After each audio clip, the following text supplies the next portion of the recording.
My first question is like, what inspired you to become a filmmaker? Why you choose filmmaking? Okay, I mean, I think there was not inspiration such. I mean, I grew up watching films, and when I say films, I mean like hardcore Hindi films. Like my father sort of exposed me to films, and it was a lot of Salman Khan, Govinda, Mithun Chakravarti, and that's sort of what I grew up watching.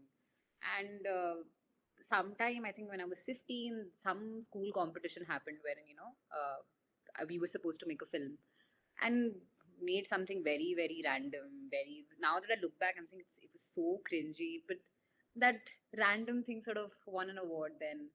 And then it just sort of planted this idea that okay, no, film can also happen. It's just not something that you need to watch. It's also something you can maybe make. And then I think post that, I mean, I think I've always been somebody who's been interested in a lot of things. So I was doing a lot of theater in college during my undergrad.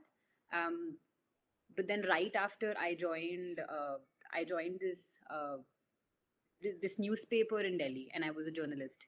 So I worked there as a journalist for like a year, and so I was writing a lot of features, and I was interviewing a lot of directors and actors, and I think it was then the process of that sort of made me realize that oh no, I want to be on the other side. Like I still remember I was interviewing Shlok Sharma for his film Two Sisters and a Husband. I think which got this great premiere, somewhere internationally. And I was interviewing him about the process, and Avni Rai had acted in the film, so. And I remember it was like a 45-minute interview, and the moment I got, it was a virtual interview. The moment I got done with it, I was like, okay, no, I want to be on the other side, you know. So yeah, I think that's sort of where I've been coming from. I think it took a lot of courage or guts to just say it out loud that you want to be a filmmaker, because it's always been something that's just been like aspirational. It's so just to say it out loud, I think for the longest time I was very reluctant, and I'm still very reluctant. Like for instance, when Mami happened, and to introduce yourself that hi, my name is Anjani and I'm a filmmaker. It still feels a little weird. So I'm still sort of wrapping my head around and trying to get more comfortable with the tag. It's still in process. Okay. So have you been to like film school? Have you been in film school? So I did my undergrad education in multimedia mass communication from Delhi. So it did have some aspect of documentary production, working with video. I then got enrolled in at this course in Tata Institute of Social Sciences, Bombay, Media Cultural Studies. And I mean, I'm still pursuing that course, and so I mean, I when I left Delhi, I just knew that I could not come to Bombay with just like randomly. I really wanted like a backup, and that's why I decided like enroll myself in a course and everything. And so film school per se not really, but again, I mean, I think like in today's times everything really overlaps, So some kind of media education, yes. Okay. And what was your parents' reaction when you said you want to become a filmmaker, pursue filmmaking? I think they always sort of knew that I would be there in the media industry. Uh, Journalism, I think when I told them journalism, it was easy to digest. Sort of we could, because when you tell your parents like journalism, they only imagine anchors, right? Ki, okay, tum TV pe आओगे or Rajat Sharma जैसे बनोगे and everything. Uh, so I think that sort of normalized them to this idea that okay, I want to be in the media industry, and then films honestly again happened very very naturally. uh, just I remember I told them like a week before we were shooting. So the first one that I shot was in Delhi, and I told them like a week before that, okay, everything is done, we've put in the money, everything is done, and now this next week we are shooting for the film. And they were just like okay. So there's no, and like till date, I mean, there's no conversation that sort of happened. They just sort of know okay that this is what she wants to do, and like till date they've been sort of okay with it. Have they seen City of Mirage? Mirage. So what? City of Mirage. Have they seen your short film? No, City of no. So before City of Mirage, we shot another film, which is a fiction film. Uh, and yeah, I mean, it's like 17, 18 minutes. That's still in post. City of Mirage, I mean, happened when I moved to Mumbai. So it was for mommy. Yeah, City. yeah. So Mami has this category called Dimensions, wherein they want you to make like a 5 minute film, which is about Mumbai. And so City of Mirage sort of came about, so my co-director Niv, uh, we've known each other for a while, and within the same circle, who's Pratik, who's the protagonist of the film, we also sort of knew Pratik, and we had like long ago discussed that maybe it would be interesting to sort of work with Pratik on a film, because this is like Pratik also was very interested in films and modeling and everything, and so I mean it was just like a conversation, and then when I came across the dimensions, the poster and everything, and I told him that maybe this could be a nice thing to do, sort of, because also all our timelines sort of align, because Pratik has sort of moved out of Bombay. They've moved back to Assam, and they were coming back to Bombay in that same time period. So we just decided to sort of go ahead with it, and and yeah, I mean, again, Niv and I, we just knew we wanted to make something, because both of us, we really, Dimensions just seemed like the right platform to sort of start with. And when we were making the film, we made the film with like zero expectations that it's getting selected anywhere. We just made whatever uh, pleased us, and we just sent it. And we were very happy with this thing, that okay, we've made something at least. We've sort of taken the first step, and let's just see where it goes. Okay. So how does it feel when you see your film in a big screen in mommy? We were we were shocked. Shocked is the right word, honestly, because we were like, okay, like we sent the film with like zero expectations. We were like, okay, we were like, what just happened, Um, and all the happiness around the thing came about like way later. For the first 1 week, and then eventually all our friends around here and parents and everybody got to know. Um, and we were still like, okay, what's happening? Okay, we just don't know how to sort of process it. And I think, and when we like saw the poster and everything, we were like, okay, we did not realize it's a very big deal. Now that I look back, I realize, okay, yeah, it is a big deal apparently. But back then, I mean, before the festival, even when the festival was happening, you were like, okay, this is very fancy. All of these very important people are around us, but okay, why are we here? So a lot of just wrapping our heads around that had to happen. But yeah, like in retrospect, I think it was a beautiful experience. So much learning, and I think most importantly, it sort of it really gives you this kind of validation that the kind of thing that you're hoping to do, the kind of stories that you want to tell, or the kind of work that you want to do, you do have takers for it, or that is something that if we sort of go ahead with it and put our mind and heart to it, it will find the right place. And how much time it took to make the whole film, like writing, shooting, editing, everything?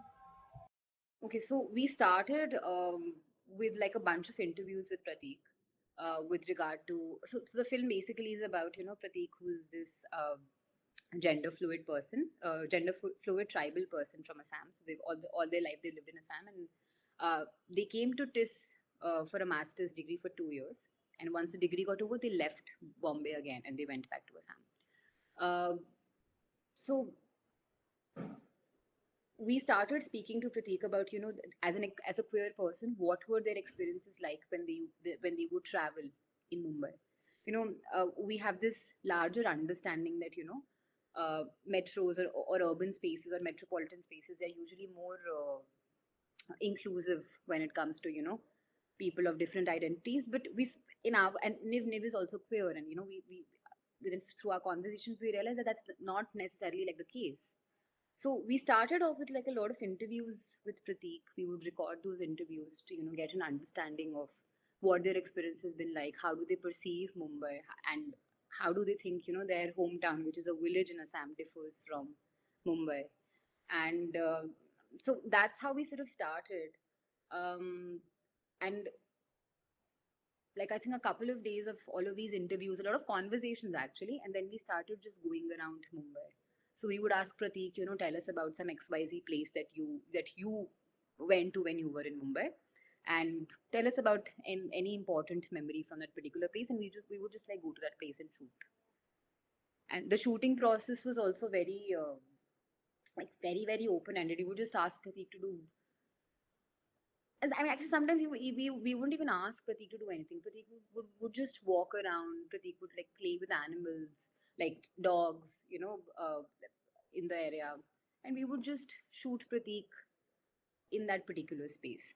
And with that, we would also shoot, say, the people who are staring at Prateek, or the people who are passing any kind of comments uh, uh, about Prateek at Prateek. And that's just very organically how the film sort of came about. We did have a script. We did start out with a script which we did not go ahead with. So I mean, the film honestly was just written at the edit table. We realized we've all of these interviews that we've gotten. We realized that these are the kind of shots we have, and roughly this is what the story is like. And yeah, I mean, I remember, I think the edit was like 2 days. 10th, I remember 10th September was our deadline, and we were done shooting by the 5th, but I think we sat only around 7th or the 8th. And Niv is the one who's like edited the film, and like Niv would put together a bunch of shots, and I would, based on that, I would write the script that okay, this is what I feel, the voiceover, the narration should be like. And this was based on some of Prateek's, whatever I retrieved from Prateek's interviews. um, there was a lot of rewriting done, which is why, I mean, we wanted to sort of brand the film as a docu-fiction, because it's not exactly what Prateek's memory of Bombay has been like. There have been retouches. But yeah, I mean, the film, I think everything was done at the edit table. And when like it's for dimension category, so when do they give you like topic and then you start shooting, or it's something else? Yeah, so I think dimensions, I think for the longest time, they've stuck to this one topic that, you have to make a film about Mumbai. I think before a couple of, or maybe I think before the pandemic, I may be wrong here, but I think before the pandemic, they wanted people of Mumbai to make a film about Mumbai. But I think now they've sort of changed it to, I think anybody anywhere can send their film, as long as it's about Bombay. So even if it's not shot in Bombay but is about Bombay, I think that also works. And how much time do they give you like to complete the film? Not a lot of time. I think 15 days maximum from ideation to just going around with Prateek across the city and editing the film. 15 days. 15 days also, I mean, not like full time 15 days. Like just like giving like 2, 3 hours, 4 hours a day. 15 days, yeah. And how big was the crew, if you could tell, and what was the budget as well? Okay, so this is so it was just me, Niv, my co-director, and Prateek. Nobody else. Uh, I remember when we were filling like the form for Mami for the submission. I told Niv that they're gonna see that it's just like a two-person crew, and they're gonna film that it's an amateur film. And I was genuinely very scared about that, because like they had all of these field spaces for like sound design and everything, and I told Niv that okay, it's just you and me. But I'm just like, I'm very happy that they picked the film and they sort of recognized it was the kind of effort that went in. So yeah, 3 people crew. Um, yeah, and oh, the budget, right? Budget was just whatever traveling it takes in Bombay. So 1,000, 2,000. Okay. And what was the most difficult and challenging thing while making it? So I think again, it's a technical thing actually, which I also realized when we were working on it. So what we've done is that we've brought together a lot of footage from different devices. So there's something which has been shot, say, on a DSLR camera, but there's something that's been shot like on a camcorder, and then there's something that's also shot like on a mobile phone. And mobile phones, maybe we had like two different kind of mobile phones, because like so many times it would happen that see we're just like on a walk with Pratik, we don't have our cameras or our equipment with us, so we would just like take out our phones and shoot, and then we ended up using that kind of footage also. So I think putting all of that together, and then I think in the edit we sort of also tried to change the aspect ratio. We wanted it to be like a 4:3. I mean, it's a 16:9, but like, I mean, like if you see the film, there's the visual is only 4:3. So we sort of wanted to change that also, and so I think that, that was something. I mean, we struggled a little bit with, you know, getting all of these visuals together. Also because I mean, you're working with very limited resources, and it's first time, you know, you're doing something like this within a span of say what 2 days. So that's something I think we struggled with. But like otherwise, I mean, the process of shooting it, the process of working on it, it was just so much fun. I think also because I mean, all of us we were working with. I mean, like we're friends, all of us. So I think that really eased out the process. Okay. And how long was the footage? Like, how many hours of footage was there? Yeah, that was a lot of hours. We've So we're working for like a 5 minute film, which when we sent to Mami was only 3.5 minutes. We've added more footage to it. We've sort of paced it a little bit after that because we sent it to a bunch of other places. But yeah, the kind of film the film that we sent to Mami was only 3.5 minutes. So I mean, footage must be what around I don't know 4 5 hours. But I mean, we always sort of knew what we wanted. It was not difficult to sort of pick the kind of visuals we want. And when you thought, when was the time you thought about adding voiceovers? So I mean, I think again, the entire voiceover pattern was also something that was more or less clear in our heads. We What we wanted to do is we wanted to use Pratik's interviews, the clips that we had, but then we realized that, you know, to add something like that, we need like a longer film to package that within 5 minutes, including your credits and everything. That and that just felt like doing some kind of injustice to, you know, the kind of theme that we had picked up for our film. So I think voiceover was, I think that was the best way to sort of just also talk about Pratik's experiences, but also talk about the larger issue that we're sort of touching upon. And if somebody wants to see the film, how they can see it? Okay, so we're still sending it out to like a couple of festivals. It's screening on the 28th, I think, here. Uh, yeah, so Tata Institute is organizing this festival called Digital Disruptions. So they are having like a lot of community, you know, filmmakers that work with like communities, or, you know, films that have been made through collaborations. So yeah, it's screening there, and then I think we have one more festival that where I think the film will play, and post that I think we'll just like put it out there for everybody to watch. Okay. And how you met Nivedita? Because she is a co-director. Yeah. So okay, so the pronouns are they, them. Okay. Niv, I mean, I know Niv from IP. We met in my undergrad. We were in the same course, and both of us were doing theater together. So I think for the first 2 years, they were my junior then, and yeah, we were doing theater together. And in my third year, so which was 2021, we together adapted Rahi Masoom Raza's Topi Shukla. It's a novel like 120 pages. We adapted that into a play, and that was pandemic. So since we could not like meet, we did that play through Zoom. So it was like a live play that we did on Zoom. And Nivedita, I directed the play and Nivedita wrote it. I mean, adapted it with me. Okay. And currently, are you shooting something or writing something? We are writing things, shooting not really. There are a couple of projects, I mean, that were due. I mean, you know, something or the other was written about it. So we are sort of just trying to sort of get back to it. And we're also planning to I mean, again, so like again, I like to work, in collaboration with people. I like to sort of partner with people when I work some. Again, another of my friends, Shaurya, with whom I made my first film, we're sort of working on like a mixed media theater uh, performance, if I can call it.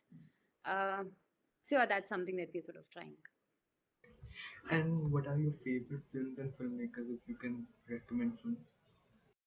Oh yeah, sure. I mean, so I've realized that I my type is very the slice of life, coming of age kind of films, which are more about character development and less about the narrative, going somewhere. So films like Lost in Translation, or Sean Baker's films like The Florida Project, Tangerine. That's really the kind of cinema I enjoy. In the same realm, I recently discovered like a lot of mumblecore films. So mumblecore films were these American independent films that all of these Greta Gerwig and I don't know the Duplass brothers were making when they were like in their 20s. So I find myself like very attracted to this kind of cinema also because I mean I resonate with it because I'm also in the same age group in my 20s, so it's just very interesting to see where how all of these people, when they were young, when they were sort of my age, how they were experimenting with cinema. I think apart from that, um, within I think the Indian realm, I mean, I really like films like films like Titli, films like Ajji, A Death in the Gunj, or so mostly that. I am also very interested in watching like non-fiction works. So documentaries really interest me. I think I was introduced to somebody called Amar Kanwar recently. I had not seen any of their work before, and it's very very interesting work because in the documentary space, for the longest time we've only seen like Anand Patwardhan, uh, make these very radical films, and then there's somebody like Amar Kanwar comes about, with dealing with similar themes but in a completely different way.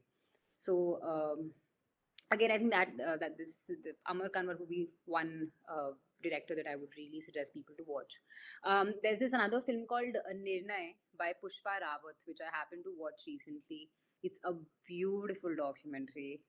I mean, it's the kind of story that I think Pushpa really tells through her camera. I think it's just very interesting.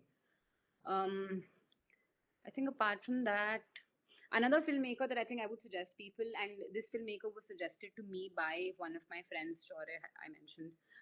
It's this Swedish film director called Roy Anderson, and again, like terrific work that one definitely needs to watch.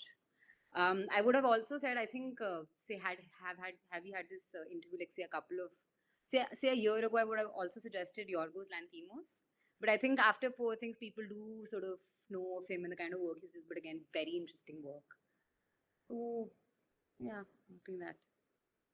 So last question is, if somebody wants to become a filmmaker, what advice would you give to them? I would just tell them to sort of, okay, two advices. My first advice would be to collaborate with your friends. And I picked this up from some speech by, I think, I don't remember the person now, but some speech by this some American independent director who's talking about this. And yeah, so the easiest thing that you can do is to just sort of ask your friends what are they interested in. If just get one friend to play a certain part, get one friend to handle the camera, get one friend to just AD for you, get one friend to handle the set and everything, and make something together. I think that's the best way to start. um, and I think the second advice is to just make whatever. And it's I know it's a very generic advice, everybody says this the same thing, but I think this is what my experience has been like. uh, City of Mirage was this film that we just made because we just wanted to make something. It did not come from this desire that okay, we're going to send this film to a film festival, it's going to get selected, and okay, yeah, we'll be like we'll get an award or something. It just came from this thing that okay, we just want to make something. So, and And we still say that, okay, it's not, City of Mirage is not the best of our work. We are capable of way more. But I think what this particular film sort of did is that it it did sort of gave us this one validation that, okay, no, you want to try this and it's working out for you. So maybe just make something, put it out there, and yeah, just like see for yourself. It'll give you this kind of confidence in your own capabilities, and you will be on it. Okay. Ma'am, thank you so much for joining. Such, Thank you so much. It was lovely speaking to you, and all it's the best for your filmmaking journeys. thank you so much. Such a